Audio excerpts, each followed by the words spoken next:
Բարև ձեզ, ես Տիգրան Խզմալյանն եմ, Հայաստանի Եվրոպական կուսակցության նախագահ։ Մեր հայրենիքը խորասուզվում է հերթական ճգնաժամի մեջ։ Մեր ազգային ինքնության երեք հիմնական սյուներից պետություն, Սփյուռք, եկեղեցի, այդ երեքից երկուսը մտել են բացարձակապես անիմաստ եւ վերին աստիճանի վնասաբեր հակամարտության մեջ։ Ով էր նախահարձակը, ով էր մեղավորը, այդ ամենը քննարկելու պահը հիմա չէ։ Պարզ է մի բան, որ ավելի ուժեղ է բնականաբար այս պահին պետությունը, ավելի շատ լծակներ ունի այն։ Այդ ուժը հարաբերական է, որովհետև մեծ հաշվով եւ երկար հաշվարկներով եկեղեցին կարող է շատ ավելի մեծ վնաս բերել պետությանը, քան պետությունը եկեղեցուն։ Բոլոր դեպքերում դուժողը լինելու է հայ ժողովուրդը, հայոց պետականությունը, իսկ շահառուները մեր բազմաթիվ թշնամիներն են՝ Ռուսաստանը, Թուրքիան, Ադրբեջանը եւ այլոք։ Ում է պետք այս ամենը։ Ով է օգտվելու դրանից։ Ինձ ապշեցնում է այն, որ մեր ժողովուրդը այդքան միամտորեն եւ պատրաստական համաձայնվում է մասնակցել սևերի ու սպիտակների այս հերթական կեղծ խաղին։ Գիտեք, սևերի ու սպիտակների, ընդհանրապես սև եւ սպիտակ գույների բախումը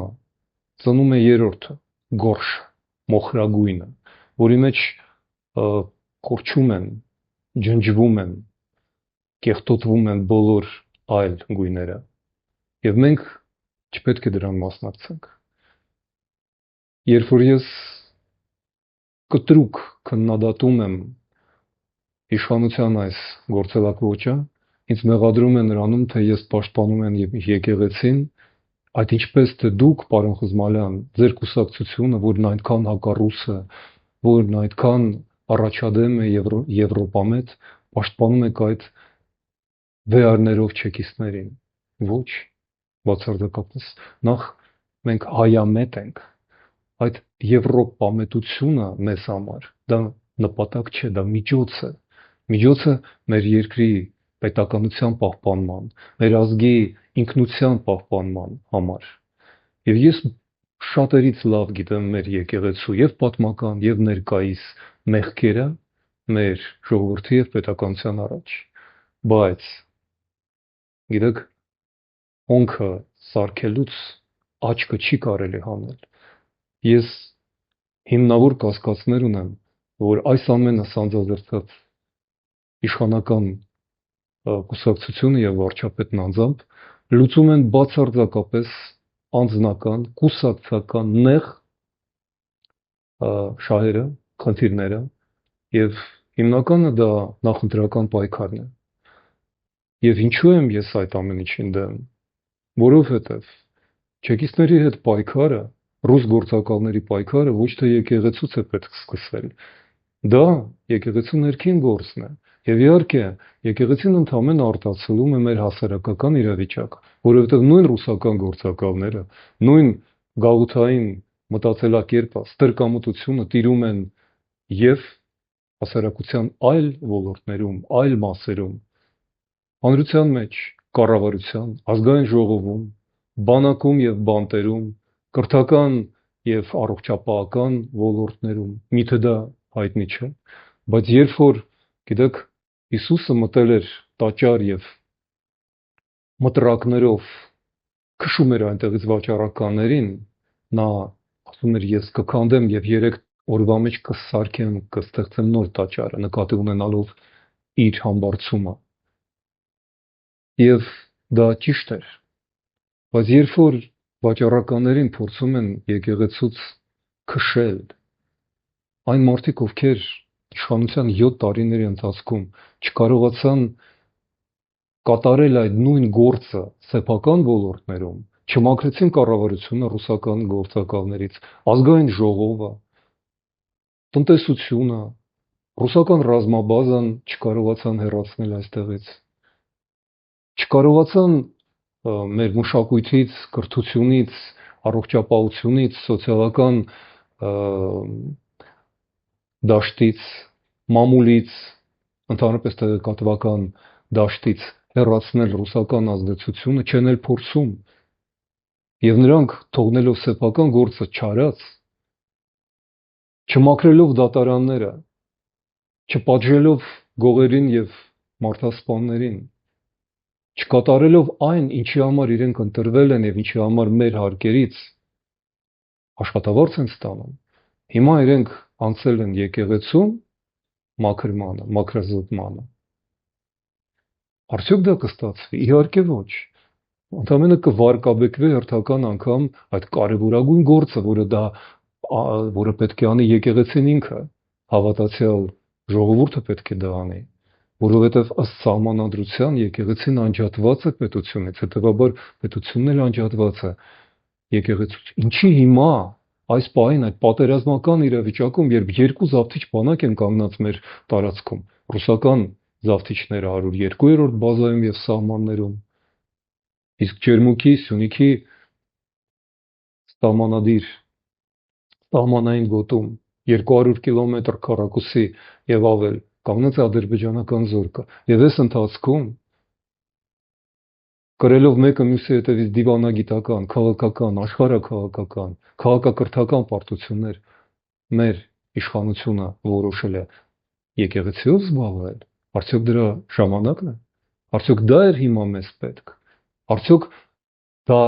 կսկսի մեր երկրի մաքրազտում, ոչ,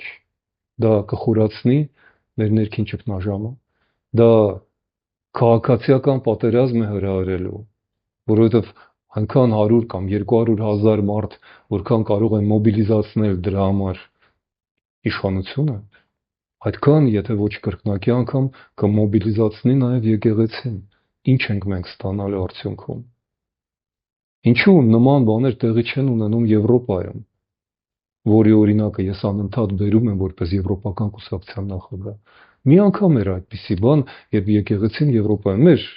կյանքի ընթացքում միջամտել կառավարության պետության գործերին։ Դա Լեհաստան էր 1979-80 թվականներին, երբ ոգևորված լինելով Ռոմի Պապ Հովհաննես II-ի ընտրությամբ, որը լեհ էր ազգությամբ, լեհերը միացան եկեղեցու շուրջը տապալելու համար սովետական իշխանությունը, ռուսական գաղութային իշխանությունը։ Եվ հիմա Լեհաստանը առաջնային զարգացող, հզորացող պետություններից մեկն է։ Ինչ ենք մենք արել այդ ուղղությամբ։ Արել ենք արդյոք դատավորների վեթինգ։ Դուրս ենք արդյոք եկել հապկից կամ ԵԱՏՄ-ից, ոչ։ Մենք հնգապատկել ենք այս կառավարության օրոք առևտրային շրջանառությունը Ռուսաստանի հետ։ Մենք փաստորեն 2 ամսից ավել ինչ մեր դեմոկրատական ընդդիմության շնորհիվ ընդունեցինք ազգային ժողովի մակարդակով օրենք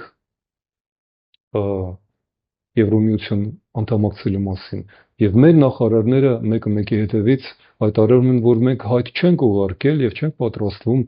ուղարկել, որ մենք բանակցություններ չենք վարում, փաստորեն սառեցրել ենք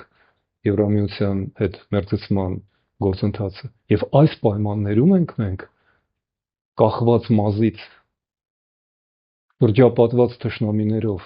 այս ընթացքում ենք, այս պահին ենք մենք որոշել կռվել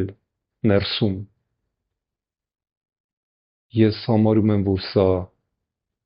սխալ ժամանակ է ընտրված, որ դատավորները այդ գործընթացի մեջ սխալ են ընտրված, իրենց նշանակել են, մարդիկ, ովքեր սեփական ընտանիքներում, սեփական աշխատանքով չեն ապացուցել իրենց առաքինությունը եւ իրավունքը դատել ուրիշներին։ Եվ ուրեմն եկեք ամեն մեկը զբաղվենք մեր գործերով։ Պետությունն ունի իր պարտականությունը, իր առաքելությունը, եկեղեցին ունի իր առաքելությունը։ Եկեք չխառնենք այդ երկուսը։ Այո, մեր երկիրը գաղութացված է, մեր եկեղեցին գաղութացված է, բայց պետությունը պետք է պարտավոր է սկսել ապագաղութացումը ինքն իրենից, դատավորներից, կառավարությունից, ազգային ժողովից, բազմաթիվ այլ ոլորտներից բանակ, հատուկ ծառայություններ,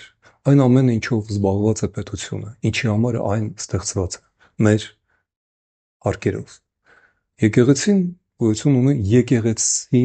գնացողների, հավատացյալների հաշվին, և դա երբեմն չի համընկնում, և պետք չէ խառնել այդ երկուսը, երբ որ մենք մաքրենք պետությունը, եկեղեցին կմաքրվի, ինչպես նաև բանակը, դպրոցը և մեր ողջ հասարակությունը, այդպես որ եկեք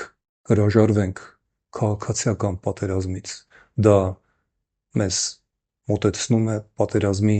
արտաքին թշնամիների հետ, մենք միայն պառակտված ենք պարտվում հանուն միասնության, հանուն ապագայի, հանուն եվրոպական Հայաստանի։ Շնորհակալություն։